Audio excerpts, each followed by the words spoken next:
Welcome to the show today. I am your host, Timmy Kick. Today we're going to discuss the ins and outs of addiction. Now, nothing is scripted, nothing's canned, I'm not an actor. I am you. I am exactly where you are right now at one time in my life. I'm here not to schmooze anything. I'm not here to fudge anything and say recovery is easy. It's not. It's so rewarding, but the ultimate decision has to be with you. There's some things that we're going to talk about today that make you uncomfortable. But again, the most important thing we're dealing with is your life. You only have one. Right now you're tripping up, you're making bad decisions. Maybe you're hearing it from people, maybe you're not. But the rewards are immense. And it's all about putting the proper things in your body so you have proper outcomes. Example, putting nutritional food in your body instead of drinking glasses of vodka, or smoking marijuana all the time, or too many pills, or whatever your situation may be. You're going to have radical adverse effects if you're not treating your body kindly. Your body can only function at its best if you're putting the best effort to put good stuff in it. Congratulations, you're alive. And later you'll realize how much meaning is in that statement right there. If you're able to watch this show and you're alive, you're one step ahead of the game. The next huge step you have to realize is you have a problem. There are two things in the addiction world that happen to you. One is your physical addiction, meaning you have to have a drink or a drug to function. You can't get on through life without it. And the other component is the mental obsession. And what happens when you get help, when you get treatment? Both of those diminish and go away. It's very important to realize both of those. If you're drinking a lot every day and you're craving, you have the shakes, you can't go to work, you can't sleep during the night, you always have to have a drink. Could be a telltale sign. If you can't get out your door in the morning without smoking a joint or taking pills to calm down or whatever, anything that is a foreign object to your body is not helping you. I had someone tell me a long time ago, if you can't get through the day without a drink, you may be an alcoholic. It's a lot to be said for that when you do get sober and you realize that. Here's 5 points that I want you to think about. One, most importantly, whatever you're doing, stop. Stop. Secondly, you have to learn before you make any decision to breathe. You need oxygen to breathe. You need to take a deep breath, calm yourself down. So stop, breathe. Third is yield. You need to yield and think about what your next move is going to be. Think about it. Take time to think about it. And then number 5, proceed with your decision making with caution. Let's take a moment to think about exactly the way in the addiction field your mindset is thinking. Picture yourself as a little person in a room with 2 control handles. Okay, you're inside your brain. You're right in here. Okay? Now, if you're in a room with people, you don't have to talk about how silly I'm acting right now, or you don't have to let on to anybody. You know, if you're one of these guys that has to always be cool, or one of these girls that has to always be Miss Popularity. I'm only talking to right in here. I want you to open your ears and just think about what I'm trying to say to you. You got a little person in this control right in here in your head. That person is in control of this whole body. You're like a tiny little person in a huge robot every day of your life. You're making the decisions for the rest of your body. Now, if you're confused all the time through the throes of addiction, alcoholism, whatever the case may be. Sleep deprivation can do the same thing. If you don't get any sleep, your body requires so much sleep. Your body requires so much nutrition. When you replace your decision making in your brain with drugs and booze instead of eating nutritional food, that's going to throw an adverse effect in your life. It's very important to learn that you have to replace the drug and the drink with nutrition. That's originally how your body and your brain was designed to function normally. So you're in there running these controls, okay? You're not going to make good decisions behind the controls. It's basically like getting behind the wheel of a car high or drunk. You're going to get a ticket. You're going to crash eventually. You're going to hurt somebody. You're going to hurt yourself. By replacing all of these issues with being abstinent, and there is a way we can help you do that, and get back to the basics. Remember back in a time in your life as a little kid when you were always happy before you got involved in the throes of addiction. Remember when the littlest things made you smile, made you laugh, made you happy. Okay, it doesn't matter what age you are, we can get back to that point. A little bit of work and a lot of dedication.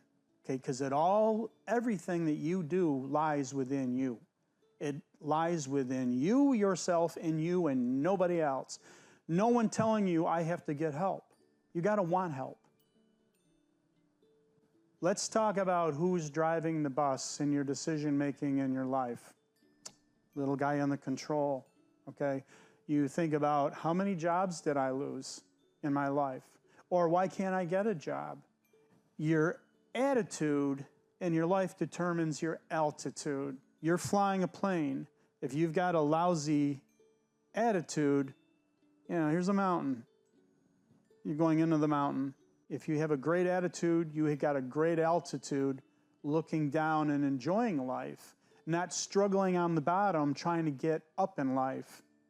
When you're under the throes of addiction or alcoholism, you're constantly battling everyone else to make them think you know what you're doing. You don't know what you're doing.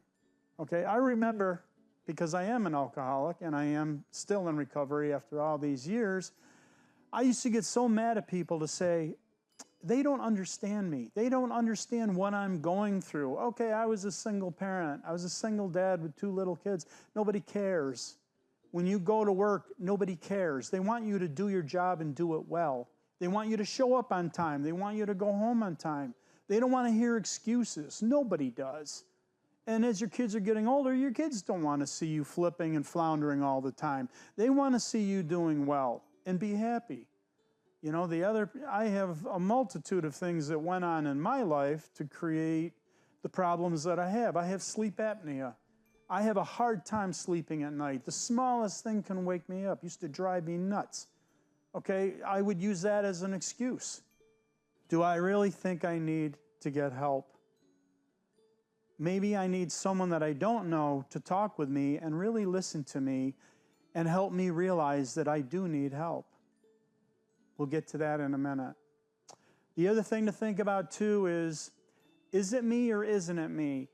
When you're that little guy in the chair, you're making that decision. Is it me or isn't it me? Is this how I really feel? Is this the way I want to act out in this? Am I being rational? Am I making smart choices, smart decisions? The biggest thing that trips up people is peer pressure, outside influences. Do I fit in? Am I cool enough? Am I part of the group? How come I'm not going out Friday nights and meeting them at the same old bar, the same old place? They're depending on me. I'm the life of the party. How do you feel the next morning?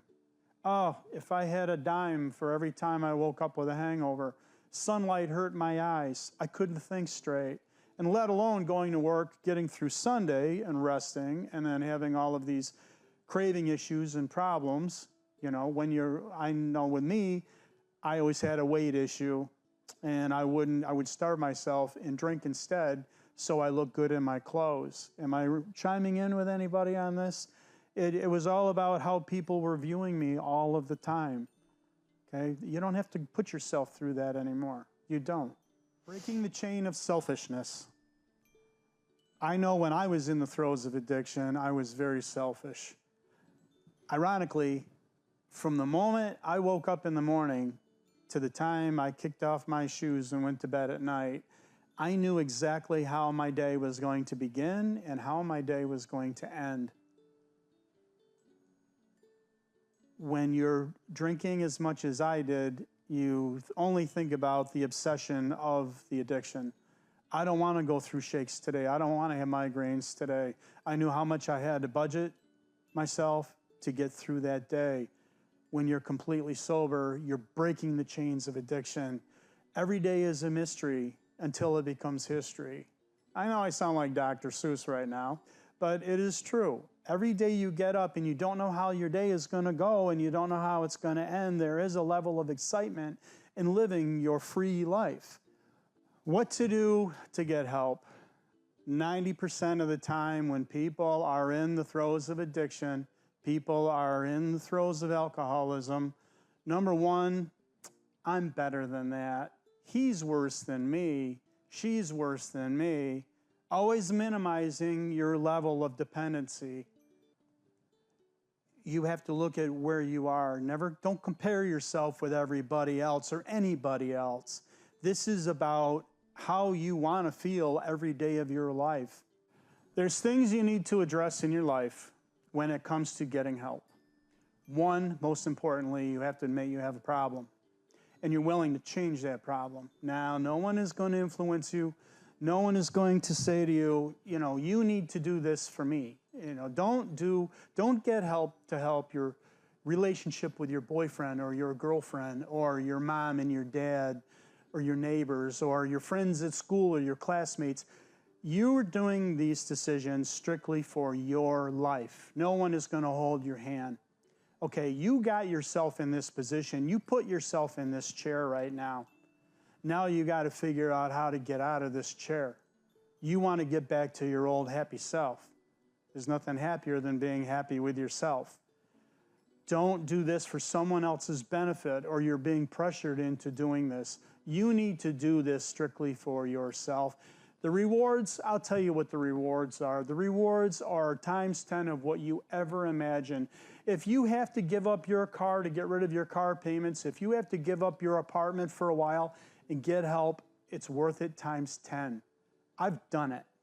You need to only take care of you. When you go into a treatment facility, you're going to be fed. You're going to be taught every day. It's the greatest thing in the world. When I put myself in treatment, I always treated it as a college course. I did, but I do that with everything that I do. I didn't go back to college till I was 58 years old. I graduated with my degree when I was 60.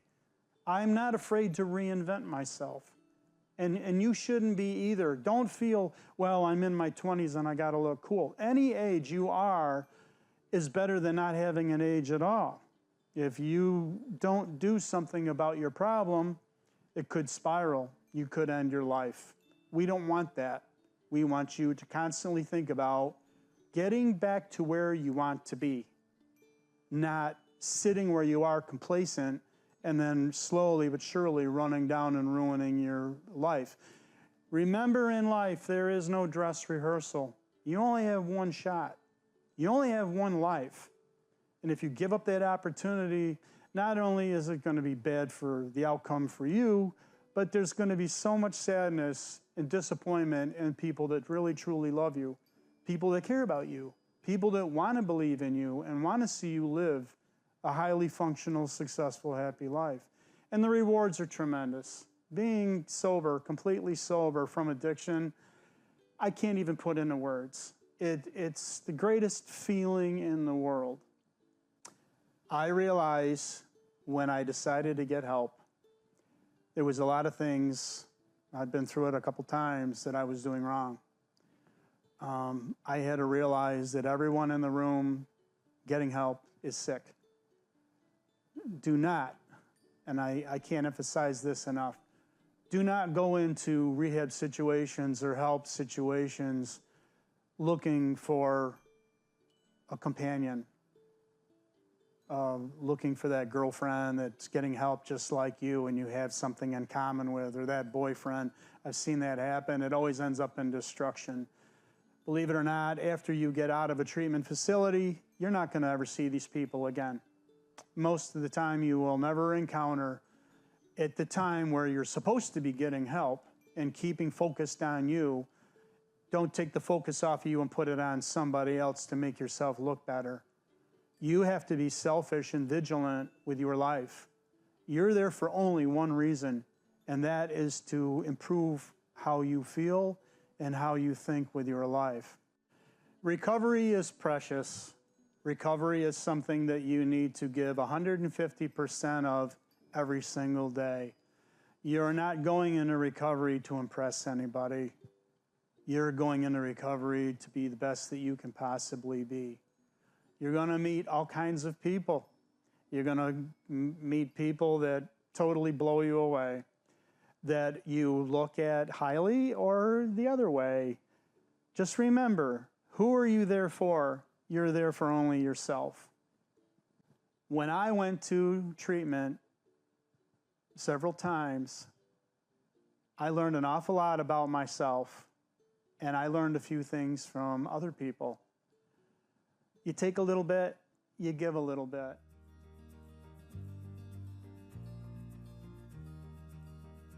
I hope you've enjoyed my personal experience. If you're looking for more information, feel free to call this number. Just give it a try. It's your first big step.